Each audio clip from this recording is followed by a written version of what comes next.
اللہ پاک نے ارشاد فرمایا یا ایھا الرسل کلوا من الطیبات واعملوا صالحا، اے رسولو پاکیزہ چیزوں سے کھاؤ، حلال کمائی کماؤ اور حلال کمائی سے کھاؤ، اللہ پاک تمہیں نیک اعمال کی توفیق نصیب کرے۔ تو انسان کی محنت اللہ کی عبادت میں لگنی چاہیے، اللہ کو خوش کرنے میں لگنی چاہیے، اللہ کی ذکر میں اور اللہ کی یاد کرنے میں انسان کی محنت لگنی چاہیے۔ اور چونکہ عبادت کرنے کے لیے اس کو کمانے کی ضرورت ہے، کھانے کی ضرورت ہے، مکان بنانے کی ضرورت ہے، اللہ نے بتایا حلال کمائی کرو، حلال کمائی کے ساتھ اپنا گزر بسر کرو گے تو نیک اعمال کی توفیق ہوگی۔ ایک آدمی چاہتا ہے کہ اللہ پاک اسے نوازی کرے، کون نہیں چاہتا؟ ایمان والا ہے وہ چاہتا ہے کہ میں اللہ کو خوش کرنے والا بندہ بنوں، اللہ مجھ سے راضی ہو جائے۔ ہر انسان اس کی تمنا رکھتا ہے، اس کا شوق رکھتا ہے، لیکن اس کے باوجود اس کو نیک اعمال کی توفیق نہیں ملتی۔ وہ نمازی نہیں، وہ ذکر نہیں کر سکتا، وہ چاہتا بھی ہے کہ میں نمازیں پڑھوں لیکن شروع کر کے پھر چھوٹ جاتی ہے۔ اسے سمجھنا چاہیے کہ اس کی روزی میں کوئی کمی تو نہیں ہے، اس کی روزی کی حیثیت اور حرمت کے اندر کوئی شبہ تو نہیں ہے۔ وہ جو کما رہا ہے صحیح طریقے سے حلال طریقے سے کما رہا ہے یا اس کے اندر کچھ حرام کا شبہ بھی پیدا ہو۔ اگر حلال روزی کما کر کے وہ اپنا گزر بسر کرتا ہے، حلال کھاتا ہے، حلال پیتا ہے، حلال کمائی کرتا ہے، اپنے بچوں کو حلال کھلاتا ہے، تو یقیناً اس کو نیک اعمال کی توفیق میسر ہے۔ یہی آیت کے اندر ذکر کیا یا ایھا الرسل کلوا من الطیبات واعملوا صالحا، اے رسولو حلال روزی کھاؤ اور نیک اعمال کا درجہ تو پہلے ہے، لیکن اس کے باوجود اللہ پاک نے فرمایا کہ حلال روزی کھاؤ اور نیک اعمال کرو۔ مفسرین لکھتے ہیں کہ نیک اعمال کے لیے ذریعہ اور سبب بنتا ہے حلال روزی۔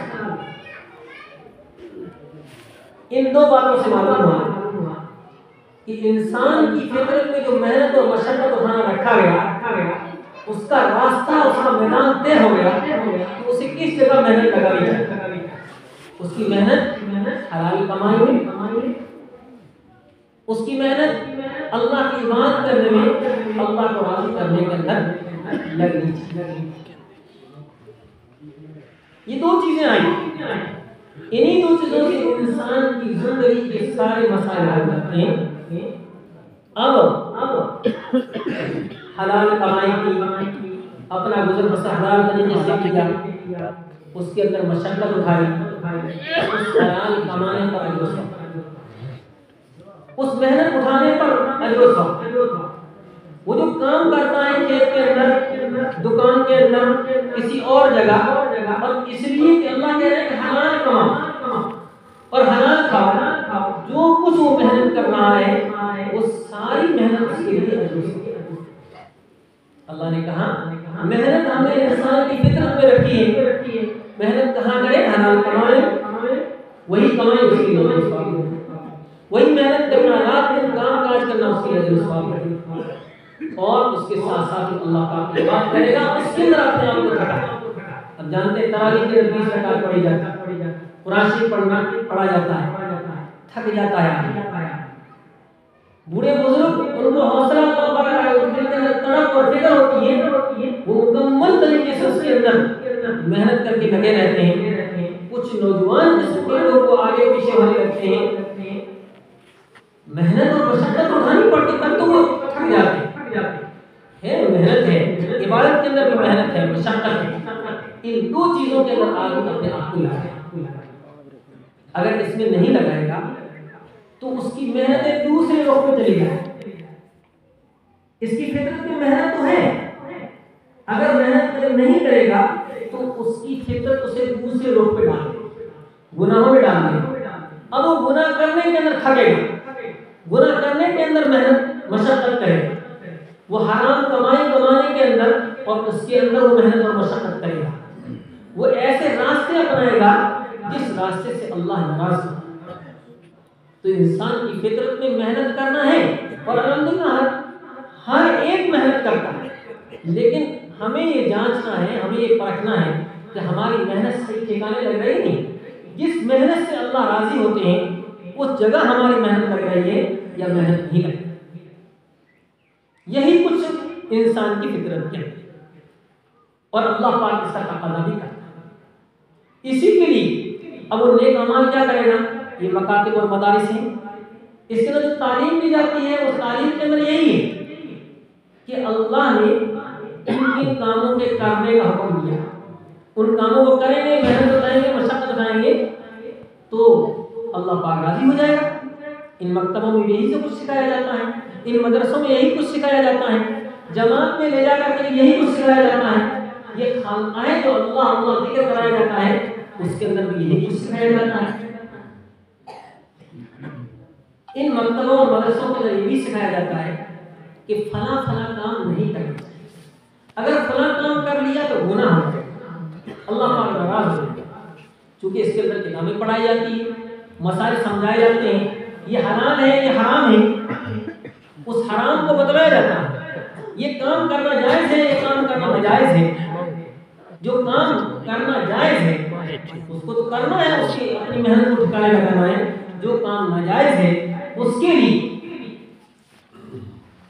اس سے بچانے کی خاطر بہت سے انسان اللہ پاک کی توفیق سے، اپنی مرضی سے، اپنے پسندیدہ اور اپنی فطرت سے نیک اعمال ہی کی طرف ہوتا ہے. اللہ پاک اسے شرم دیتے ہیں، حیا دیتے ہیں، اللہ پاک اس کے دل کے اندر تمنا اور شوق پیدا کر دیتے ہیں جس کی وجہ سے وہ نیک اعمال ہی کی طرف چلتا ہے. برائی آتی ہے تو حیا اس کے لیے آڑ بن جاتی ہے، شرم اس کے لیے آڑ بن جاتی ہے کہ یہ گناہ کر کے میں اپنے ماں باپ کو کیسے منہ دکھاؤں گا، میں اپنے بھائی اور معاشرے کے اندر کیسے جاؤں گا.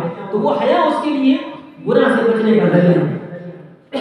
کچھ لوگ ہوتے ہیں کہ ان کے اندر حیا کا پردہ کچھ کمزور ہو جاتا ہے، یا تو ایسے ماحول کے اندر گھل ملنے کی وجہ سے، یا ایسے لوگوں کے ساتھ میں رہنے کی وجہ سے، یا کچھ موبائل یا وغیرہ. آج فتنوں کا زمانہ ہے، ہر فرد کے ہاتھ کے اندر فتنوں کا ایک جنگ کثیر، فتنے ہی فتنے ہیں. چنانچہ وہ اسی کے اندر پڑ کر کے اپنے آپ کو فتنے میں ڈال دیتے ہیں. نبی پاک صلی اللہ علیہ وسلم ایک مرتبہ مدینے کے اندر ایک بہت بڑا پہاڑ تھا، اس پہاڑ کے اوپر تشریف لے گئے. وہ پہاڑ ہلنے لگا. حضرت نبی پاک صلی اللہ علیہ وسلم تھے، حضرت ابوبکر صدیق رضی اللہ تعالیٰ عنہ تھے، عمر بن خطاب رضی اللہ تعالیٰ عنہ تھے، حضرت عثمان غنی رضی اللہ تعالیٰ عنہ تھے. یہ سبھی حضرات ایک پہاڑ پر، پہاڑ ہلنے لگا. نبی پاک صلی اللہ علیہ وسلم اسے زور سے کہا کہ پہاڑ کیوں ہل رہا ہے؟ تیرے اوپر ایک نبی، ایک صدیق ہے، دو شہید. حضرت عمر بن خطاب رضی اللہ عنہ شہید ہوئے، حضرت عثمان غنی رضی اللہ عنہ شہید ہوئے. وہ پہاڑ ہلتا بنا.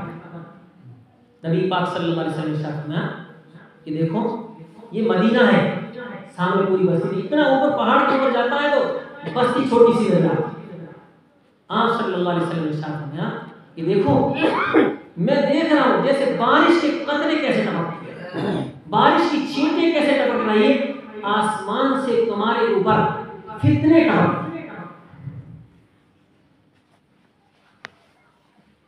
ان فتنوں سے اپنے آپ کو بچا. ایک مرتبہ نبی پاک صلی اللہ علیہ وسلم رات کے اندر بہت سویرے، بہت جو ہے جلدی اٹھ گئے. کچھ رات گزری ہی تھی کہ رات کے اندر اٹھا اور آپ باہر نکلے، اپنے گھر سے باہر نکلے. جنت البقیع پاس میں قبرستان ہے، وہاں تشریف لے. آپ سجدے میں گر گئے، رونے لگے، بات کرنے لگے. کافی وقت گزرنے کے بعد میں دوبارہ آپ گھر کے اندر تشریف لائے۔ ام المؤمنین نے پوچھا یا رسول اللہ آپ اس دیر رات ابھی باقی تھی، آپ کہاں تشریف لے گئے؟ آپ صلی اللہ علیہ وسلم نے ارشاد فرمایا کہ مجھے نبی جو ہے حضرت جبریل علیہ السلام آپ سوئے ہیں، آپ کی امت کے اوپر کیا حال ہے؟ اور پھر آپ نے ارشاد فرمایا کہ ابھی ابھی مجھے یہ بتلایا گیا کہ زمین کے خزانے کھول دیے گئے اور آسمان سے فتنے برس رہے۔ کون ہے جو گھروں کے اندر مستورات سوئی ہوئی ہیں ان کو اٹھا؟ نبی پاک صلی اللہ علیہ وسلم کی جو ازواج تھی، اس وقت میں 9 ازواج آپ کی موجود تھی، آپ کی بیویاں 9 موجود تھی۔ آپ نے ان سے کہا کہ ان کو کون اٹھایا؟ نبی پاک صلی اللہ علیہ وسلم تہجد کے لیے اٹھے، بہت پہلے رات کے وقت میں اٹھ جایا کرتے تھے، اللہ پاک کی عبادت کرتے تھے، یہاں تک کہ کھڑے کھڑے قرآن شریف پڑھتے پڑھتے آپ کے قدم مبارک سوکھ جاتے، اتنی محنت، لیکن اتنا جلدی آپ اپنی بیویوں کو نہیں اٹھاتے۔ جب صبح صادق کا وقت ہوتا اس سے کچھ پہلے کہ وہ وضو کر کے تہجد کی نماز ادا کر لے، اتنا پہلے وہ اپنی ازواج اور اپنی بیویوں کو اٹھاتی ہے۔ مرد کے اندر قوت ہوتی ہے، طاقت ہوتی ہے، وہ محنت مشقت برداشت کر سکتا ہے۔ عورتوں کے اندر اتنی جو ہے طاقت اور قوت نہیں ہوتی، اس لیے نبی پاک صلی اللہ علیہ وسلم ان کو دیر رات سے نہیں اٹھا دیتے تھے، بلکہ نبی پاک صلی اللہ علیہ وسلم از خود اٹھ جاتے تھے اور رات کے اندر بہت لمبے وقت تک قرآن پاک نماز کے اندر پڑھتے تھے، تہجد کے اندر پڑھتے تھے۔ قرآن پاک کے اندر ذکر کیا ہے طٰہَ مَا أَنزَلْنَا عَلَيْكَ الْقُرْآنَ لِتَشْقَىٰ إِلَّا تَذْكِرَةً لِمَنْ يَخْشَىٰ۔ اے نبی، آپ کھڑے کھڑے قرآن شریف پڑھتے ہیں، قرآن ہم نے اس لیے نہیں نازل کیا کہ آپ مشقت میں پڑھیں، قرآن ہم نے اس لیے نہیں نازل کیا کہ آپ مشقت میں پڑھ جائیں، رات رات اللہ پاک کی بات کے اندر مشغول ہیں۔ تو آپ کا معمول یہ تھا کہ رات میں آپ بہت دیر پہلے اٹھ جاتے تھے، اللہ پاک کی بات میں لگتے تھے، روتے تھے، اللہ پاک کی بات کرتے تھے، لیکن اپنی بیویوں کو اتنا جلدی نہیں اٹھاتے تھے۔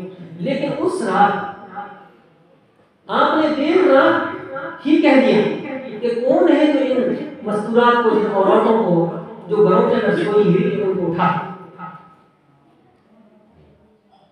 تو امہات نے گئی ان کو اٹھائے، اور اس کے بعد میں یہ کہا کہ فتنے آسمان سے برس رہے۔ محدثین لکھتے ہیں کہ زمین سے خزانے کھول دیے گئے، فتنے برس رہے ہیں، اور عورتوں کو اٹھا دیا۔ تینوں باتوں سے کیا جوڑ؟ ان تینوں باتوں سے کیا جوڑ؟ بہت غور سے سمجھنے کی بات ہے۔ اس کے اندر ہماری بیماریاں بھی معلوم ہیں، اس کے اندر بیماریوں کا علاج بھی، ہم جس دور سے گزر رہے ہیں ہماری کیا کمیاں اور کوتاہیاں ہیں، ان کمیاں کوتاہیوں کی نشاندہی بتلائی گئی ہیں، اور اس کے اندر اس کا علاج بھی بتایا گیا ہے۔ نبی پاک صلی اللہ علیہ وسلم ارشاد کہ زمین اپنے خزانے اگل، ہم اور آپ جانتے ہیں کہ ہمارے علاقوں کے اندر پینے کے لیے پانی بھی نہیں، زمین میں اپنے خزانے اگے، ہر گھر کے پاس میں کوئی کہیں کہیں جا کر کے بچ گیا، ورنہ تو پانی کے فوارے ہر طرف چلے، یہ زمین کے ساتھ۔ اب اس کی وجہ سے مال کی فراوانی ہو، زمین کے خزانے اگل جائیں، مال کی فراوانی ہو جائے، جہاں مال آتا ہے وہاں فتنے آتے ہیں۔ ایک فقیر آدمی ہے، دو آدمی کے آپس میں لڑائی اور جھگڑا ہو گیا، کمزور مالک کا آدمی ہے، سوچتا ہے کون پریشان کرے، چلو چھوڑو جانے دو، صبر کریں، اور درخت مالدار ہوتا ہے تو مال کا نشہ اس کو کھڑا کرنا ہے، اچھا مجھے یوں کہہ دیا، میرے بیٹے کو یوں کہہ دیا، میرے ساتھ میں ایسا کر دیا، وہ سیدھا جاتا ہے تھانے کے اندر جا کر کے شکایت درج کراتا ہے. اب پیسے لگتے ہیں لگواتے ہیں، مال آیا تو یہ ایش پیدا ہوئی، اسی مال کے ذریعے سوچتے تھے. مال آیا، فیشن آیا، اور فیشن سے سب سے زیادہ متاثر عورتیں ہیں. نبی پاک صلی اللہ علیہ وسلم نے ارشاد فرمایا کہ زمین کے خزانے کھول دیے گئے، اور زمین کے خزانے کھل جائیں گے، آسمان سے جیسے فتنے برستے ہیں ایسے فتنے اٹھنے لگے. وہ فتنے کیا ہوں گے؟ وہ فتنے دین اور ایمان پر حملہ کرنے ہوں گے. فیشن عام ہو جائے، اس مال کے نشے میں عبادت سے غافل ہو جائے گا. وہ مال کمانے میں لگا رہے گا اور عبادت سے غافل ہو جائے گا، اللہ پاک کی عبادت سے دور ہو جائے گا. وہ کہے گا کہ مجھے وقت ہی نہیں ملتا، میرا اتنا کھیل کا کام ہے، میری اتنا دکان کا کام ہے، یہ میرا اتنا کاروبار کا کام ہے. اس کے اندر مشغول ہو کر کے وہ اپنی اللہ کے راضی کرنے کے جتنے بھی اعمال ہوں گے اس سے وہ غافل ہے. جب اللہ پاک کی یاد سے غافل ہو جائے گا تو اب اسے کسی قسم کا کوئی ڈر نہیں، ظلم کرے گا. مال بھی آ گیا، بھائی کو بھائی نہیں سمجھے گا، ذرا کچھ پریشانی ہوگی فوراً اس سے دشمنی کرے.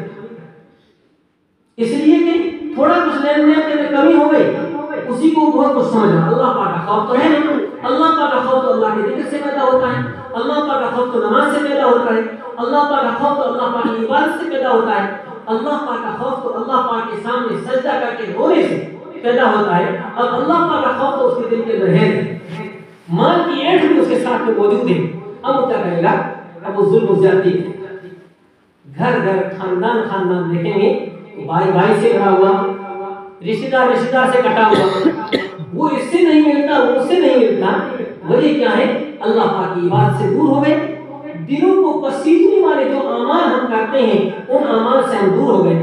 دلوں کو جھنجھوڑنے والے جو چیزیں ہیں ان چیزوں سے دور ہو کر کے مال کے اندر ایسے لگ گئے، دنیا کے اندر ایسے لگ گئے کہ اس کی وجہ سے ہمارا دل، ہمارا جو ہے جذبہ جو نیک اعمال کی طرف ہونے والا تھا، لوگوں کے آپس میں محبت اور پیار کا ہونے والا تھا، اس کی اور اس کے بیچ میں دنیا اور دنیا کی محبت آئے. یہ فکریں فیشن کا دور کہہ لیجیے، فیشن کے دور کے اعتبار سے جو کچھ مال کما کر کہاں خرچ کرنے چاہیے. مال کمانے کا اللہ تعالیٰ نے حکم دیا، کچھ کھائے، کچھ پہنے، کچھ مکان بنائے. اس کے علاوہ کیا چیز ہے؟ اس کے علاوہ اتنا مال اپنے پاس میں جمع رہے کہ ضرورت کے موقع پر کچھ کام آ سکے. اس سے زائد جو مال ہے اس کا کیا کرے؟ اس کا صحیح ٹھکانہ کیا ہے؟ اس کا صحیح ٹھکانہ ہے اپنے گھر میں، پھر اس کے بعد اپنے خاندان میں، پھر اس کے بعد اپنے سماج میں، پھر اس کے بعد عام ایمان والوں میں، پھر اس کے بعد میں جہاں جہاں ایمان والوں کے علاوہ بھی انسانیت کی بنیاد پر اس مال کو خرچ کرے. اگر اس مال کے ذریعے سے ان جگہوں کے اندر خرچ کرنے کا جذبہ ہے تو مال کمایا، اور مال کمانے کے بعد وہاں خرچ کرنے کا اس کا طریقہ اور اس کے پاس میں جذبہ موجود تھی. موجودہ زمانے کے اندر الحمدللہ ہمارے اکابرین مدارس اور مکاتب کا نظام چلائے. ہمارا دل چاہے نہ چاہے کچھ لوگ فقیرانہ انداز میں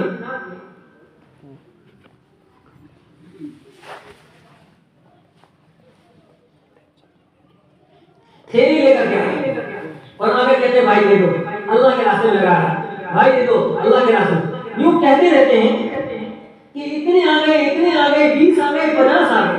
کل کی رات کے اندر تو 10 تھے، پرسوں کی رات کے اندر تو سفید 20 تھے. بہرحال ضرور تھے. ہم جو کچھ بھی خرچ کرتے ہیں دنیا کے اعتبار سے کر گزرتے ہیں، لیکن وہ جو کچھ لے کر کے گئے، چاہے عاجزی سے لے کر کے گئے، چاہے زبردستی کر کے لے کر کے گئے، وہی مال ہمارا صحیح ٹھکانا ہے. شوق سے لگا تو بھی لگا اور زبردستی لگا تو بھی لگا. اس کے ساتھ ساتھ میں ہمارے دل کا یہ جذبہ ہونا چاہیے کہ کہیں غریب ہے، فقیر ہے، یتیم ہے، مسکین ہے، بیوہ ہے، ان کے اوپر ہمارا مال خرچ کرنا چاہیے. اللہ پاک نے دیا اور بہت کچھ خزانے کھول دیے. یہاں کچھ نہیں تھا. لوگ اپنی گزر بسر کے لیے سند دیا کرتے تھے، لیکن اللہ پاک نے خزانے کھول دیے. مال کی کوئی کمی نہیں ہے. پریشان ہیں تو پریشان اپنے حال سے ہیں، دوسروں کے حال سے ہیں. مال کی کمی کی وجہ سے کوئی پریشانی نہیں. اور آگے آگے مال کی کمی کبھی نہیں آئے گی. ایک صحابی نے شکایت کی، یا رسول اللہ، یا رسول اللہ فقیری کو کچھ بھی نہیں. نبی پاک صلی اللہ علیہ وسلم نے ارشاد فرمایا مجھے میری امت کے لیے فقیری کا ڈر ہے. میری امت فقر کی وجہ سے ایمان چھوڑے ایسا نہیں ہو، بلکہ مال اتنا زیادہ ہو جائے گا کہ مالدار سے تقابل کرے گا کہ اس نے اتنا کما لیا میں اتنا کماؤں. اس تقابل کی وجہ سے وہ دین سے غافل ہو جائے گا. اسی چیز کے اندر وہ اپنے آپ کو لگا ہے. اس طریقے سے اپنے مال کے اعتبار سے وہ جو ہے آگے بڑھنے لگے گا. تو وہ اس امت کو فقیری نہیں ہے.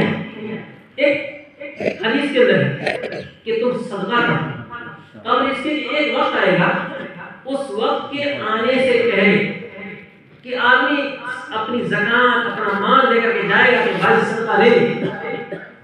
جس کو سب سے زیادہ کمزور سمجھے گا تو مالی اعتبار سے سب سے زیادہ کمزور اس کو دینے کے لیے نکلے گا، لیکن وہ کہے گا کہ بھائی کل آتا تو میں لیتا، لیکن اب مجھے کوئی ضرورت نہیں. ایسا وقت بھی آ جائے گا کہ آدمی مال لے کر کے جائے گا لیکن کوئی مال قبول کرنے والا نہیں.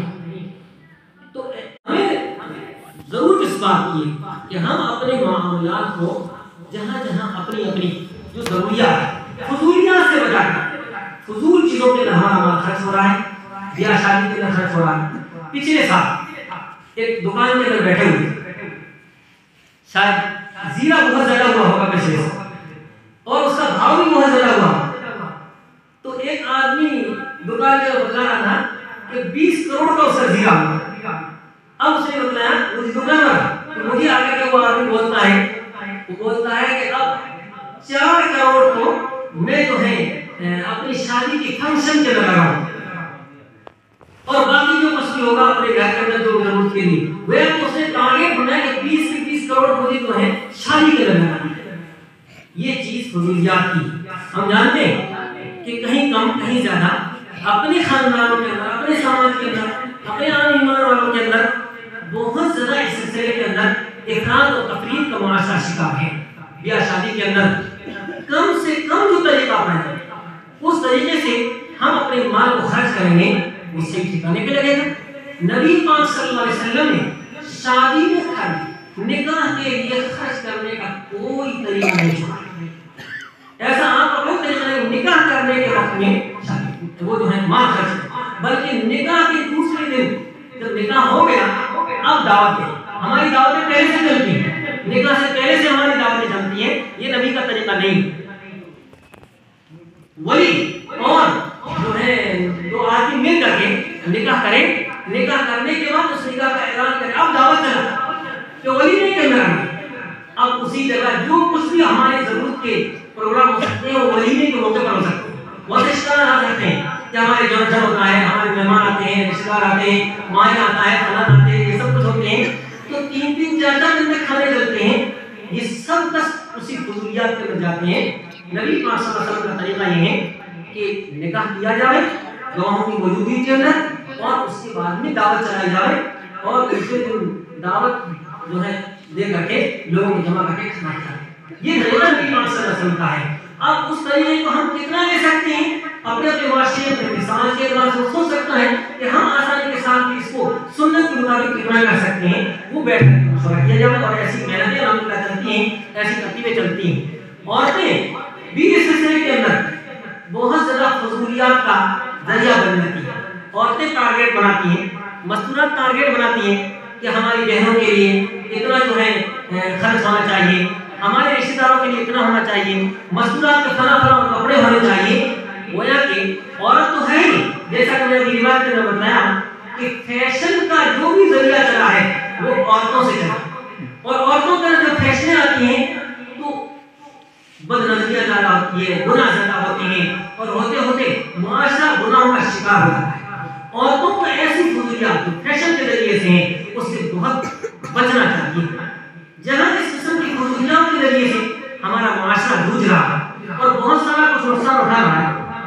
کے ساتھ ساتھ میں ہمیں ایک پردے کا خیال کرنا ضروری ہے. یہ فرض ہے ہماری دین میں.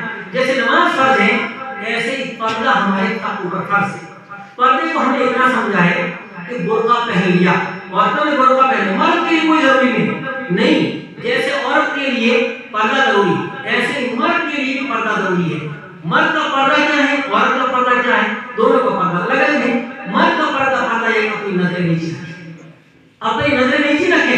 کوئی بھی نوجوان ہے وہ نکل اپنی نظر نیچی رکھ کر کے شیطان دھوکہ دیتا ہے. دور سے کہیں نظر آتا وہ کون ہے, وہ کون ہے, یہ پہچاننے کی کوئی ضرورت نہیں کہ وہ کون ہے. وہ وہاں سے جا رہی ہے, جا رہا ہے, اس کے پہچاننے کا لیے داڑھی پہ ڈالتا ہے, پہچان کر کیا کرنا ہے کوئی ضرورت نہیں ہے. لیکن شیطان اس کے دل میں وسوسہ ڈالتا ہے کہ وہ کون جا رہا ہے, کون جا رہی ہے, اس کو دیکھے, اس کو پہچان. اب دور سے نہیں پہچانتا تو اگر قریب جاتا ہے پھر پہچانتا ہے, پھر خیال بٹھاتا ہے, وہیں سے بدلتی, وہیں سے گناہ شروع ہونے لگتا ہے. تو مرد کے لیے حکم دیا کہ اپنی نظریں, یہی پردہ ہے مرد. گھر کے اندر جائے تو ادھر ادھر نظریں نہ دیکھیں, گھر سے باہر نکلے مسجد والے ہیں, دوسرے ہیں, جہاں کہیں بھی ہیں, اپنی نظریں ادھر ادھر نہ دیکھیں. نظریں ادھر ادھر نہ اٹھانے کا مطلب نہیں کہ اور کوئی کو نہ دیکھیں, بلکہ بہت سے آدمی بیٹھے آپ سے گفتگو کر رہے ہوں گے, آپ سے باتیں کر رہے ہوں گے, اگر نظر کرے گا اس طرف تو سوچے گا کہ کیوں بیٹھے ہوئے ہیں, جاسوسی پہ جاؤ, یہ کیوں بیٹھے ہیں, کس کے بارے میں یہ مشورہ کر رہے ہیں, کیا پلاننگ بنا رہے ہیں. یہی کچھ ہمارے معاشرے کا بگاڑ ہے. لا تجسسوا ولا یغتب بعضکم بعضا. جب نظر پڑے گی تو جاسوسی پیدا ہو جائے, یہ کیوں کر رہے تھے, کیا مشورہ کر رہے تھے, کیا پلاننگ بنا رہے تھے. وہی سے بگاڑ شروع ہوتا ہے معاشرے کا اور آپس میں اختلاف پیدا ہوتے ہیں. بزرگوں, بھائیوں, دوستوں, یہ کچھ صفات پیدا کرنے کے لیے اور اس کے اوپر محنتیں کرنے کے لیے اللہ والے بہت سارے کچھ ایسے جو ہے طریقے جاری رکھتے ہیں, جن میں سے دعوت و تبلیغ کا جو طریقہ ہے وہاں بھی انہی باتوں پر محنتیں کی جاتی ہیں. ذکر کی مجلسیں لگتی ہیں جہاں خانقاہوں کے اندر اللہ والوں کے ہاتھ کے اندر گناہوں کی توبہ کرتے ہیں اور توبہ کر کے اللہ والوں کے نظر میں رہ کر کے اپنی زندگی گزارتے ہیں. اسی طریقے سے جو ہے اللہ پاک کی اعمال اور اللہ پاک کی عبادات کے اعتبار سے اعتکاف وغیرہ کے اندر مشغول ہو کر کے نیک اعمال کی طرف رغبتیں کرتے ہیں. چنانچہ ان اعمال کی طرف توجہ کرنا ہمارے لیے ضروری ہے. اگر ان فضولیات سے ہم بچیں گے تو ہمارا ایک احسان آج تعلیمی اعتبار سے ان بچوں کے اوپر ہے. یہاں مکتب ہے یا جہاں کہیں بھی مکاتب ایسے ہوتے ہیں جس کے اندر ایک پڑھانے والا, دو پڑھانے والا, لیکن پڑھنے والے وہاں 150-200 بڑی تعداد اکابر موجود ہیں. 20 طالب علم, بس ایک آدمی کے لیے بہت دن بھر محنت کرے تب 20 آدمی کو اچھی طریقے سے وہی 20 بچوں کو پڑھا سکتا, اسے زیادہ نہیں پڑھا سکتا. ہمارے یہاں مکتب کے اندر تعلیم کا گھنٹہ ہی ایک ہوتا, 1.5 ہوتے ہیں اور اس کے ساتھ ساتھ میں 150 بچے ہیں. اگر صرف ہر بچے کو انگلی لگا کر کے روانہ کر دے, صرف ہاتھ لگا کر کے روانہ کر دے تو بھی وہ ہر ایک کو نہیں کر سکتا. پڑھاتے کیسے, کرامت ہے, کرامت ہے ان کی کہ اتنوں کو پڑھا لیتے ہیں اور قرآن شریف پڑھ لیتے ہیں بچے, یہ کرامت ہے, ورنہ صحیح معنی میں اس کے اوپر محنت نہیں ہو سکتی. چنانچہ ہمارا پیسہ اس جگہ لگنا چاہیے. آج آپ ہم سمجھتے ہیں کہ یہ فیصلہ کرنے کی کوشش کی جا رہی ہے کہ مدارس کے اوپر سازش کر کے مدارس کو جو ہے داغدار کیا جا رہا ہے, اس کو بند کرنے کی کوشش کی جا رہی ہے. یقین جانیے ہر بستی کے اندر ایسے مکاتب جہاں دینی تعلیم, دنیاوی تعلیم ہم اپنے پیسے لگا کر کے سب کر کے اپنی تعلیم کا نظام کریں. اگر اب ہم نے ایسا نظام نہیں بنایا تو آگے آنے والا مستقبل ہمیں سرکاری اعتبار سے کسی میدان کے اندر آگے بڑھتے ہوئے نہیں دیکھنا چاہتا, نہ تجارتی اعتبار سے, نہ دینی اعتبار سے, نہ دنیاوی اعتبار سے, نہ مالی اعتبار سے, نہ تعلیم اور تعلق کے اعتبار سے, نہ دنیاوی تعلیم کے اعتبار سے, نہ دینی تعلیم کے اعتبار سے. چنانچہ ایسے آپ ہمیشہ سنتے ہیں کہ فلاں جگہ فلاں یونیورسٹی مسلمانوں کی اس کو بند کرنے کی کوشش کی جا رہی ہے, اس کے اوپر اس کو داغدار کرنے کی کوشش کی جا رہی ہے. دنیا کی تعلیم کو بند کیا جا رہا ہے, مدرسوں دارالعلوم دیوبند کے اوپر اس قسم کے وہمات ڈالے جا رہے ہیں, دعوت و تبلیغ کے اوپر اس قسم کی باتیں ڈالی جا رہی ہیں. آئندہ چل کر کے ہمارے ہر وہ چیز جس کے ذریعے سے ہم ترقی کریں. Thanks for watching. Don't forget to like, comment, share and subscribe to Al Wahid channel.